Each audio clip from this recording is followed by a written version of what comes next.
Joining me now is Hanna Wheatley, housing researcher at the New Economics Foundation. Good day to you, Hanna. Hi, Eddie. There isn't a scheme designed by any official anywhere in the world that isn't open to abuse, or a few people who got in who perhaps couldn't and didn't need to. Are we making a bit of a meal out of this one? I mean, no, absolutely not. It's like unbelievable to me how the government can describe this as a win-win. This is a policy that was designed to help people who wouldn't be able to afford to buy a house. And over 60% of people who have used it could have done that without their support. On top of that, about a fifth of people who used it already owned their own home, and 8,000 people who use the scheme have household incomes of more than £100,000. So this is it's not a means-tested scheme. It's not targeting who it's helping, and it's clearly not helping the people who need it most. What then should have been done instead?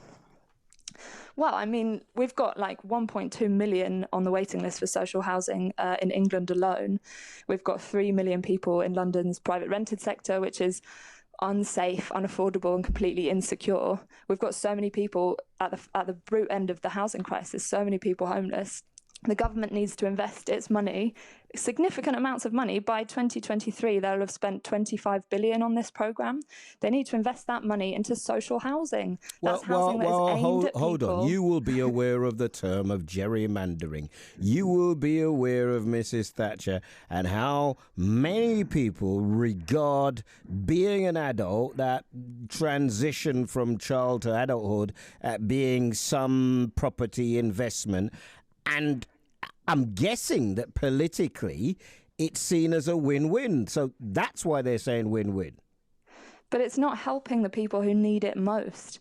It's unbelievable. It's not only not helping the people who need it most, the people who it is helping, on top of those people that we've already talked about who could already afford to buy a house, are the developers. So actually developers are the win. On the other side of the win-win is in the National Audit Office report that's been out today has said that this policy is basically lining developers' pockets.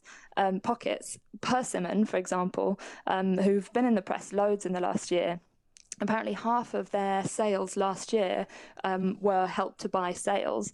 And this is the same developer who gave their CEO a bonus last year of 110 million, which they then had to take away because there was such public fury that he had to actually leave the developer. So there is public outcry over this. There's a huge inequality here, and it's completely ridiculous that a government policy aimed at solving the housing crisis is only helping those who are already doing okay. But 25 million is not going to solve the housing crisis. You know it, and I know it. And I don't know. I've got a thought, or certainly some of my friends have anyway, that this is ideologically driven in that, you keep the shortage and you keep the prices high. It's supply and demand, isn't it? Yeah, absolutely. This is keeping prices high. It's inflating the housing market. The thing is, the government used to use money to provide affordable housing, but now they're using the money to help people access market housing. So either through Help to Buy, or through the housing benefit bill. Through the housing benefit, which makes absolutely no sense. We're letting the market, which is broken, set these really high rents, set really high house prices, and then the government is picking up the bill of helping people to access those. I make you right, and please, if you think I'm patronising, shout at me, because people here do. But when I was a kid, there was no money to be made in housing. You could buy a house for £3,000 or £5,000. Now, so much of London's wealth in particular is predicated on a rising housing market, very much so. And if that slips, then there are big problems to come.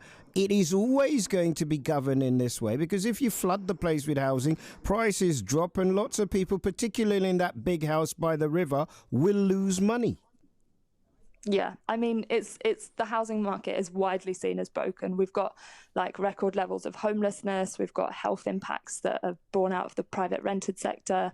I think it's kind of a no-brainer that the housing crisis is one of affordability. And if the government is so hell-bent on spending its money helping people who could already afford to buy a house, who don't need that support, it's clear that they're not serious about helping those who are actually at the sharp end of the housing crisis.